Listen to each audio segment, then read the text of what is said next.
오늘은 삶의 변화를 위한 사사기 60번째 시간으로 사사기 13장 15절부터 20절 말씀을 가지고 사사 삼손 세 번째 이야기로 이해를 넘어서 믿음으로, 이해를 넘어서 믿음으로 라는 제목으로 말씀을 나누도록 하겠습니다.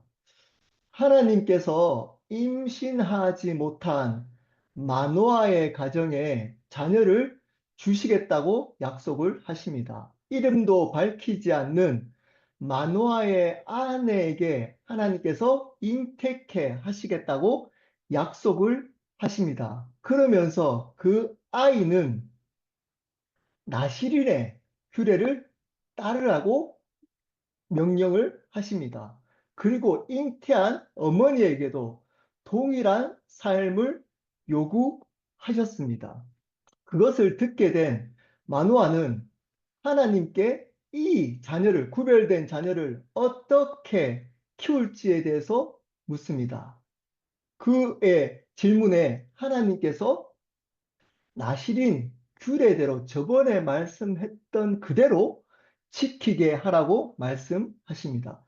구별된 사람은 하나님의 말씀대로 살아가야 된다라고 말씀을 드렸습니다. 믿는 자에게 구별된 삶을 살도록 만드는 것, 다른 세상 사람들과 구별되게 만드는 것은 하나님의 말씀이다라고 말씀을 드렸습니다. 자, 그 이후의 이야기입니다. 15절부터 읽겠습니다. 제가 읽겠습니다. 마노아가 여호와의 사자에게 말하되 보았나니 당신은 우리에게 머물러서 우리가 당신을 위하여 염소 새끼 하나를 준비하게 하소서 하니.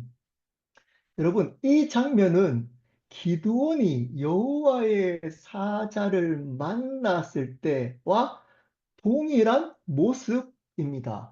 기드온이 여호와의 사자를 만났을 때 그 천사인 줄 모르고 그냥 그 사람이 선지자 중에 한 명, 사람인 줄 알고 그때 당시에 가장 극진한 대접을 하는 것이 바로 염소를 대접하는 겁니다. 그래서 오늘도 이 마노아가 여호와의 사자에게 염소 새끼를 대접하겠다라고 말하고 있습니다. 이 마노아가 이 하나님의 본질인 여호와의 사자가 그저 선지자 중에 한 명인 사람인 줄 알고 있었던 겁니다. 그 사람이 하나님의 뜻을 전달한 선지자인 줄 알았던 겁니다. 그의 이해 안에서는 하나님의 본질인 여호와의 천사가 사람의 모습으로 나타날 수 없었던 겁니다.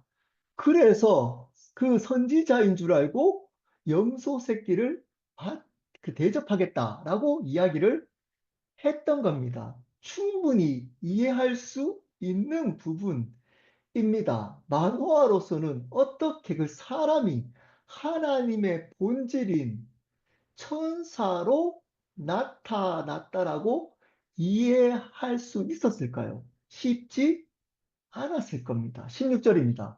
여호와의 사자가 마노아에게 이르되 내가 비록 나를 머물게 하나 내가 내 음식을 먹지 아니하리라 번제를 준비하려거든 마땅히 여호와께 드릴지니라 하니 이는 그가 여호와의 사자인 줄을 마노아가 알지 못함이었더라.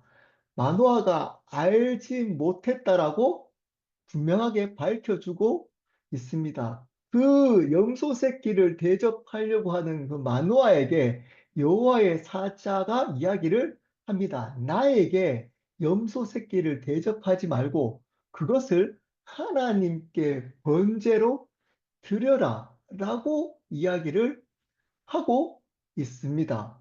그 음식을 자기가 먹지 않고 하나님께 그것을 바쳐라 라고 이야기를 하고 있는 겁니다. 그것을 이해할 수 없었다는 것을 여호와의 사자 마노아가 하나님의 사자를 하나님의 본질로 이해하지 못했다는 것을 여호와의 사자가 알았기 때문에 하나님께 번제를 드리라고 이야기를 하고 있는 겁니다. 나에게 드리라고 하지 않고 하나님께 드리라라고 말하고 있었던 겁니다. 그러면서 사실은 힌트를 준 거잖아요. 자기는 그저 사람이 아니다. 그 음식을 먹지 않겠다라고 이야기를 한 겁니다. 17절입니다. 마노아가 또 여호와의 사자에게 말하되 당신의 이름이 무엇이니까? 당신의 말씀이 이루어질 때 우리가 당신을 존귀히 여기리다 하니 그 선지자의 이름을 나한테 알려주면 그 이름을 이러이러한 영적인 하나님의 통로이고 이 귀한 선지자라는 것을 사람들에게 알려서 당신을 높이 세워 주겠다라고 하면서 이름을 묻습니다. 거기에 18절입니다. 대답합니다. 여호와의 사자가 그에게 이르되 어찌하여 내 이름을 묻느냐? 내 이름은 기묘자라 하니라. 내 이름을 왜 묻느냐라고 이야기하면서 이름을 밝힙니다. 이름을 이렇게 이름을 내 이름을 왜 묻느냐라고 하면서 이름을 밝힌 이유가 있습니다. 그 이름 이 기묘자라는 뜻이 바로 비밀, 비밀, 이해할 수 없는 자라는 의미이기 때문입니다. 비밀. 이해할 수 없는 자, 이해할 수 없는 비밀스러운 존재야, 나는. 내 이름을 물어봐도 너는 모를 거야. 왜냐하면 나는 너가 이해할 수 없는 비밀스러운 사람이기 때문이야.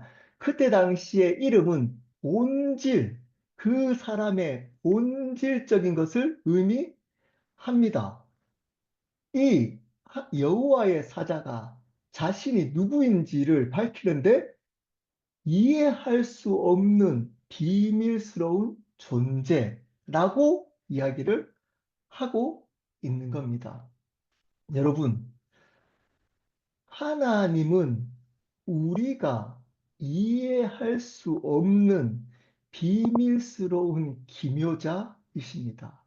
예수 그리스도, 하나님이신 예수 그리스도는 우리가 그분을 다 이해할 수 없는 비밀스러운 분이십니다. 우리의 이해를 사용하지 말라라는 의미가 아닙니다. 우리의 이성을 사용해서 그분을 열심히 이해를 하되, 여러분, 이해를 할 수 있는 영역이 있지만 하나님은 이해할 수 없는 영역이 훨씬 더 많습니다. 하나님이 계시한, 현현해 주신 하나님 스스로 드러내신 영역에만 우리가 이해할 수 있는 겁니다. 하나님께서 보여주신 부분에서만 이해할 수 있는 겁니다. 그 외에는 우리가 그분을 이해할 수 없습니다. 이 기묘자라는 이러한 이름이 또 한 군데 중요한 부분이 나옵니다. 이사야서 9장 6절 말씀 제가 한번 읽어보겠습니다. 이는 한 아기가 우리에게 낳고 한 아들을 우리에게 주신 바 되었는데 그의 어깨에는 정사를 메었고 그의 이름은 기묘자라 모사라 전능하신 하나님이라 영존하신 아버지라 평강의 왕이라 할 것이니라.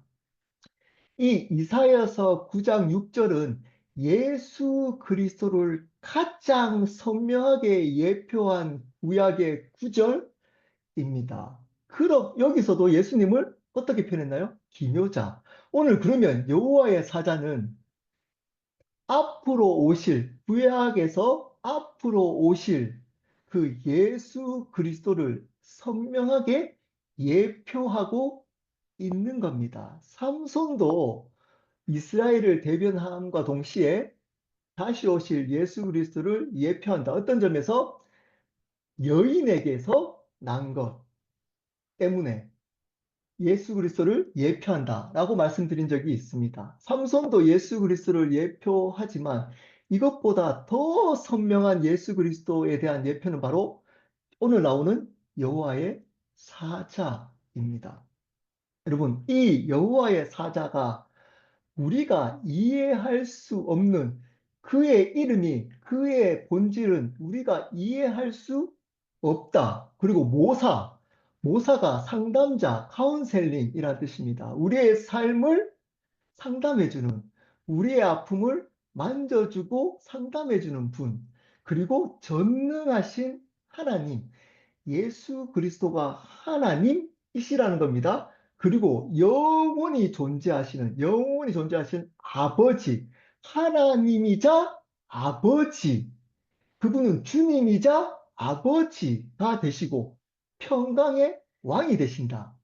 여러분, 이것을 우리가 이해할 수 있을까요? 여러분, 이게 다 이해가 되나요? 그분은 이렇게 이 땅에 오신 육신을 힘입어 입고 오신 그 예수 그리스도가 하나님이시며 우리의 영원한 아버지가 되시고 그분은 평강의 왕이 되신다는 것을 우리의 머리로는 도저히 이해할 수 없습니다.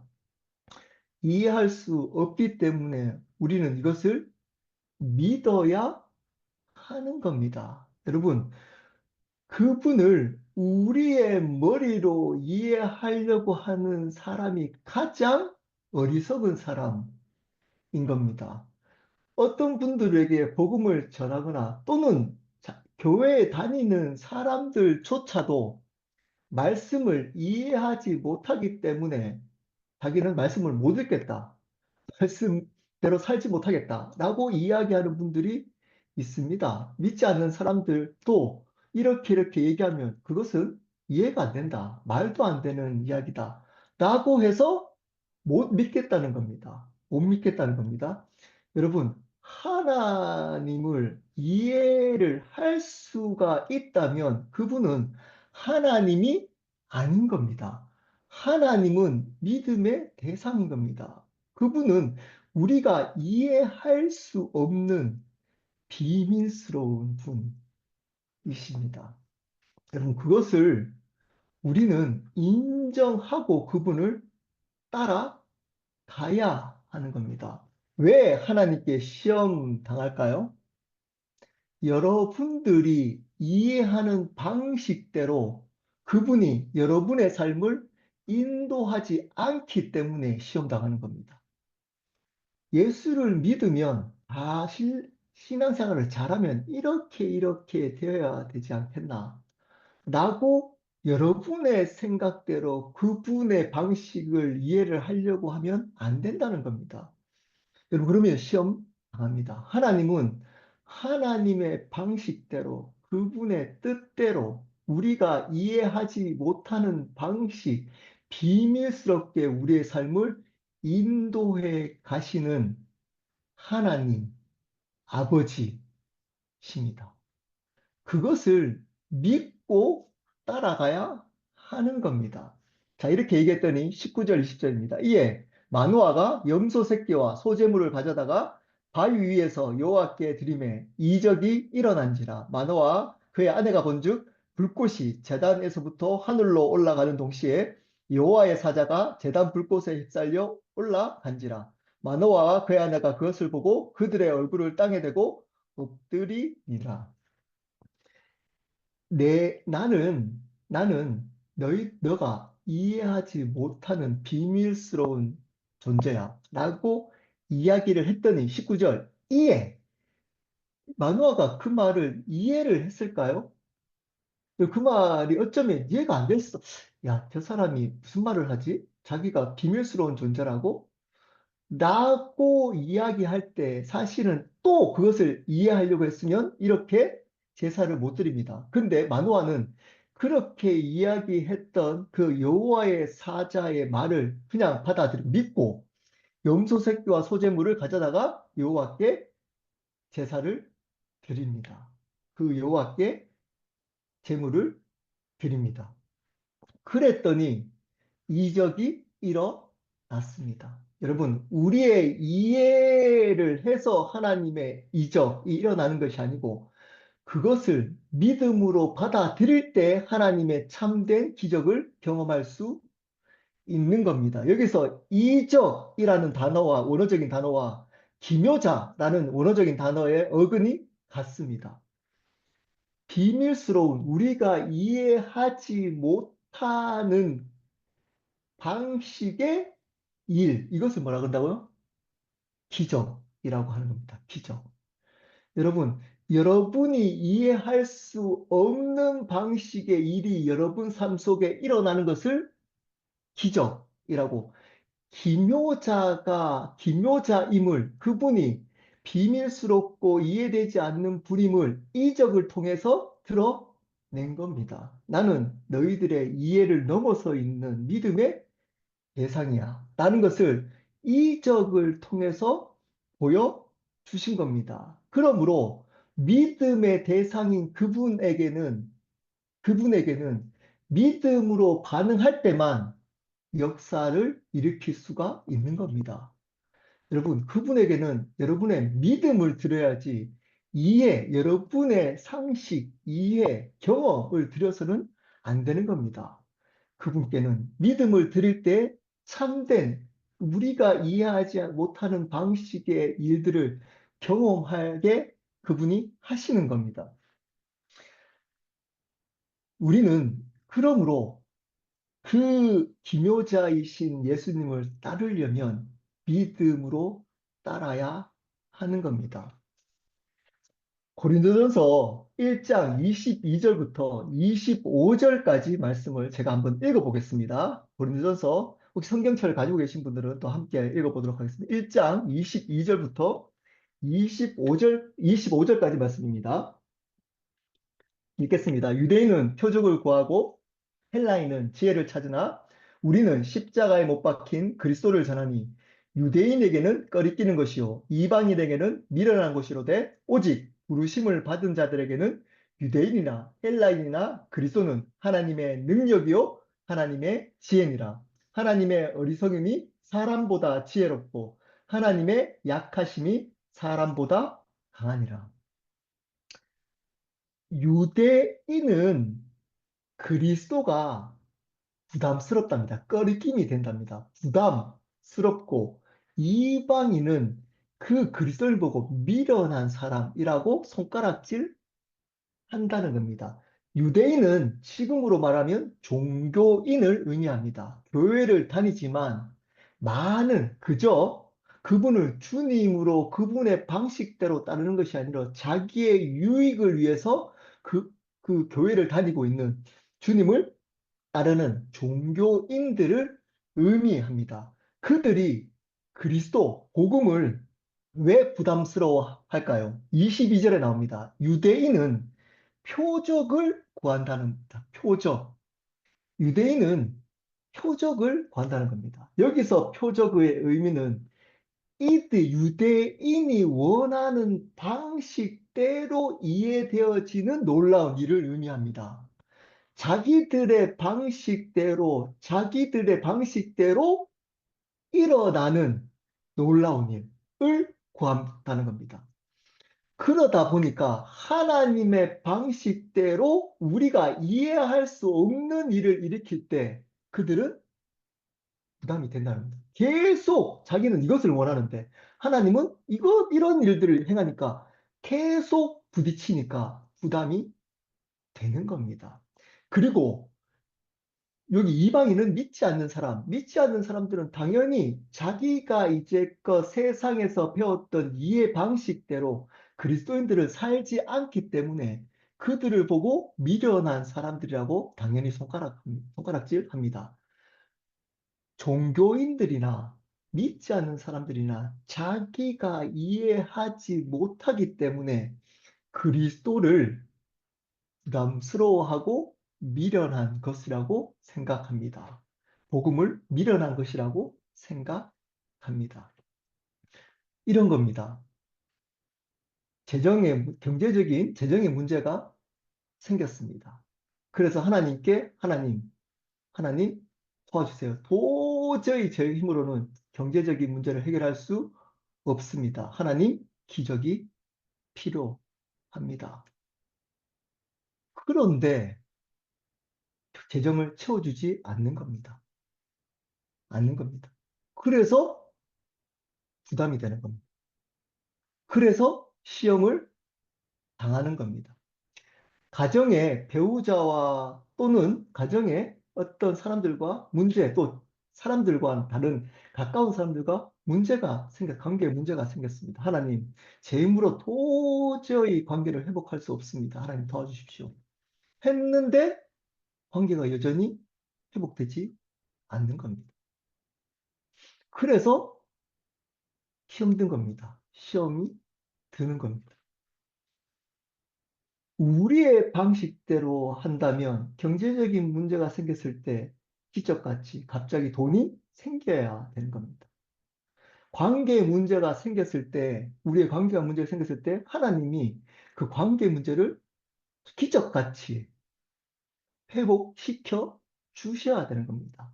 어릴 때 이해되지 않는 상황 때문에 상처를 받았다면 하나님, 제 힘으로는 도저히 상처가 회복되지 않습니다. 하나님 도와주십시오. 하면 기적같이 하나님께서 이것을 그가 할 수 없는 그러한 것들을 회복시켜 줘야 하는 겁니다. 그런데 그렇지 않다는 겁니다. 경제적인 문제가 생겼는데도 여전히 경제적인 문제를 두고 다른 방식, 하나님이 원하시는 방식대로 기적을 베풀어서 경제로부터 자유케 하십니다. 관계에 문제가 생겼는데도 그것을 관계 문제를 그대로 두고 관계로부터 자유케 하십니다. 상처의 문제가 여전히 아프고 그 문제가 있을 때 아픔에도 불구하고 그것을 그대로 연약함으로 두고 그 연약함부터 자유케 하시는 겁니다. 진리가 들어와서 복음으로 자유케 만드시는 겁니다. 하나님 방식의 기적을 일으키는 우리가 이해할 수 없는, 이해가 되지 않는 방식의 기적을 일으키는 그분은 기묘자이시기 때문입니다. 그래야 그분이 절대적인 하나님으로 우리가 믿음의 대상으로 따를 수가 있기 때문입니다. 우리가 이해되는 방식으로 그분이 계속 응답하신다면 그분은 하나님이 아니고 진리인 겁니다. 우상인 겁니다. 우상. 우리의 욕구를 채워주는 우상이지 하나님이 아니신 겁니다. 그러므로 그분은 우리가 이해되지 않는 방식으로 일하십니다. 그렇기 때문에 우리는 그분을 이해하기 이전에 이해를 넘어서서 그분을 믿어야 믿음으로 그분께 나아가야 하는 겁니다. 사랑하는 여러분, 여러분의 삶 속에 왜 아직도 이런 일들이 있냐고 혹시 불평하고 있지 않나요? 이해되지 않는다고 여전히 이런 하나님 역사를 일으켜 주세요 했는데도 여전히 상처, 경제적인 문제, 관계 문제가 여전히 어쩌면 반복되고 있지 않나요? 그것 때문에 여전히 여러분 아파하고 계시지 않으신가요? 여러분, 그럴 때 왜 아픈지 아시나요? 그것을 이해하려고 이렇게 되면 이렇게 될 거야 라고 여러분의 생각대로 그 상황들을 판단하고 이해하려고 하기 때문인 겁니다. 여러분, 하나님을 믿으셔야 합니다. 그분이 우리에게 가장 선한 길로 인도하시는 하나님이자 영원하신 아버지이심을 믿는 믿음으로 그 시간을 지나가야 하는 겁니다. 지금도 여러분 이해되지 않는 상황들이 여러분 가운데 있다는 것은 그분을 믿을 수 있는 기회가 주어졌다는 겁니다. 그러므로 이 시간에 하나님이 기묘자이심을 예수 그리스도가 우리의 이해를 넘어서 있는 절대적인 하나님이자 아버지이심을 믿고 그분은 우리에게 가장 선한 길로 그리고 언제나 어디서나 어떤 상황 속에서도 우리와 함께 계시는 아버지이심을 믿는 믿음으로 살아가기를 예수 그리스도 이름으로 축복합니다. 우리 함께 기도하도록 하겠습니다.